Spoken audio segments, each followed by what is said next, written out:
नमस्कार मंडळीनो, मकर संक्रांतीच्या दिवशी सुगड पूजन कसे करावे याचा हा एक छोटासा व्हिडिओ आहे। याच्यासाठी लागणारे साहित्य म्हणजे एक लाल वस्त्र, तुपाचा किंवा तेलाचा दिवा, विड्याची पानं, गणेश पूजनासाठी लागणारे साहित्य आणि खण आणि ओटीचे सामान, हळदी कुंकू, त्यानंतर नैवेद्य ठेवण्यासाठी तिळगुळ, फुले, 5 सुगड, 2 सुगड, 7 सुगड, ज्याप्रमाणे तुम्ही जशी सुगडांची पूजा करता त्याप्रमाणे। सुगडात घालण्यासाठी जे हे साहित्य आहे ते आहे।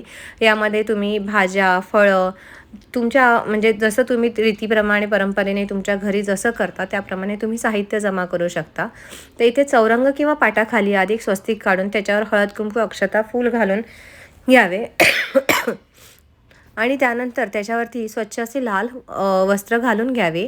त्यानंतर जे 5 सुगड आहेत त्या सुगडांना हळदी कुंकू 5 बाजूने 5 हळदी कुंकू लावून घ्यावे आणि त्यानंतर एक जो धागा असतो तो धागा बांधावा। हा धागा हळदी कुंकूमध्ये ओला करून घ्यावा। त्याला हळदी कुंकू, सफेद धागा असेल तर त्याला हळदी कुंकू लावून तो ओला करून घ्यावा। आणि अशा प्रकारे आता आपण गणेश पूजनाला सुरू करतो आहे। प्रथम आता तुपाचा दिवा लावून घेतला, गणेश पूजन इथे सुरू केलेले आहे। हळदी कुंकू अक्षता आणि फूल घालून प्रथम आता गणेश पूजन करून नंतर सगळी पूजेची तयारी सुरू केली आहे। तर इथे नंतर 2 विड्याच्या पानांवरती हे खण आणि जे काही ओटीचे सामान आहे ते ठेवून सुद्धा इथे पूजा केलेली आहे। काही जणांमध्ये हे जे खण आणि ओटीचे सामान आहे ते सुद्धा 5 सुगड त्याप्रमाणे 5 ओटीचे सामान असेही पूजले जाते। तर तुमच्याकडे जशी म्हणजे पद्धत आहे त्याप्रमाणे तुम्ही करू शकता। तांदूळ 5 ठिकाणी लावून घ्यावे, तांदूळ किंवा गहू असे सुद्धा तुम्ही ठेवू शकता।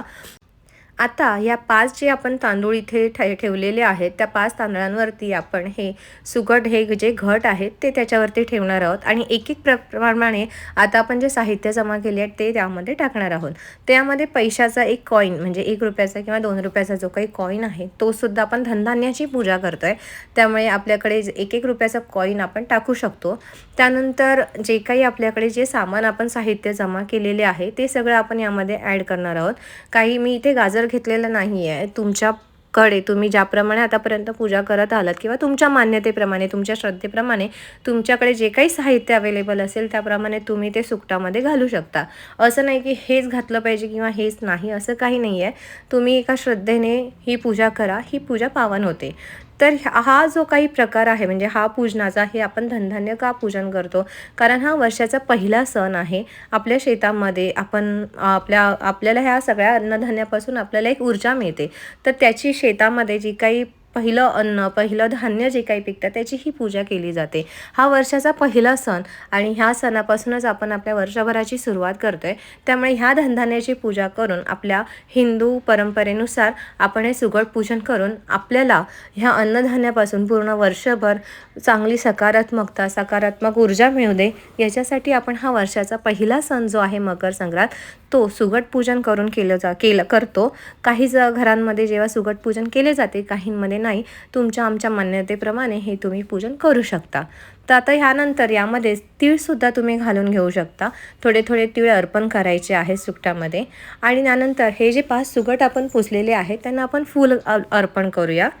हे जे सुगट आहेत ते आपण काय करतो, नंतर सुगट पूजन केल्यानंतर सायंकाळच्या वेळेला संध्याकाळच्या वेळेला आपल्या घरी हळदी कुंकू असते, तर त्या हळदी कुंकामध्ये एक सुगट पूजन, एक जो सुगट आहे तो आपण आपल्या घरात देवघरामध्ये जे काही देवी आहेत त्यांना एक हळदी कुंकू घालून त्यांना वाण देऊन ते सुगट पूजन बाकी इतर सवाशिणी ज्या स्त्रिया आहेत त्यांना हळदी कुंकू म्हणून आपण वाण म्हणून देऊ शकतो। तर संध्याकाळच्या वेळेला जेव्हा आपल्या घरामध्ये हळदी कुंकू असते तेव्हा हे एक सुगट आपण आपल्या घरात येणाऱ्या सुवासिनी ज्या स्त्रिया असतात त्यांना देऊन हे सुगट पूजन सुरू करू शकतो। आणि अशा प्रकारे तुपाचा दिवा लावून झाला आहे आणि जे काही आपण घरामध्ये बनवलेलं असतं ते म्हणजे जे काही तिळाचे लाडू आणि तिळगुळ असतात ते अर्पण करून नैवेद्य दाखवून आपण हे सुगड पूजन करावे। संध्याकाळचा नैवेद्यसुद्धा आपण इथे जो डाळ भात वरण भात जो काही आपण करतो, तिळपोळी, तिळगुळ पोळी, गुळपोळी, पुरणपोळी किंवा जो काही नैवेद्य घरामध्ये आपण बनवतो तो सुद्धा सायंकाळच्या वेळेला तुम्ही दाखवू शकता। सुगड पूजनाची एक शुभमुहूर्त वेळ असते, त्या वेळेमध्ये सुगड पूजन करून घ्यावे। सकाळ ते दुपारची ही वेळ यावर्षी होती, त्या वेळेमध्ये हे सुगड पूजन करून घ्यावे। त्यानंतर सगळ्या सुकटांना अगरबत्ती धूप दीप दाखवून घ्यावे आणि मनोभावे सुकटांची पूजा करून अन्नपूर्णा देवीला, लक्ष्मी मातेला, सगळ्या देवी देवतांना, तुमच्या कुलस्वामीला तुम्ही प्रार्थना करू शकता की हे जे काही पूजन आहे हे धनधान्य जे काही आहे म्हणजे आपल्या घरामध्ये एक शांती सकारात्मकता लाभावी याच्यासाठी हे सुगट पूजन आपण करून घेतलेले आहे. त्यामध्ये काही चूकभूल झाली असेल तर ती माफ करावी. श्रद्धा महत्त्वाची आहे. इथे हे असंच करा तसंच करा हा प्रकार आहे तो डोक्यातून काढून हे माझ्याकडून चुकलं, हे मी पाहिलं, हे तसं झालं नाही, हा एक विषय आहे तो मनातून काढून टाका.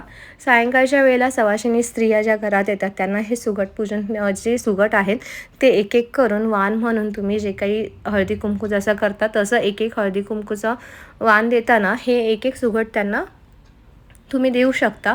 आणि अशा प्रकारे ही सुगट पूजनाची पूजा जी आहे, काही जणांमध्ये एक सुगट पूजन करतात ज्यामध्ये काळे घट असतात ते एकावरती एक ठेवून त्याच्यावरती सुद्धा पूजन करतात. काही जणांमध्ये त्याच्यावर एक मातीची प्लेटसुद्धा असते तीसुद्धा ठेवून करतात. काही जणांमध्ये 2 सुगट ठेवतात, 5 ठेवतात, 7 ठेवतात. तुमच्याकडे तुम्ही सुगट पूजन कसे करता हे कमेंटमध्ये नक्की कळवा.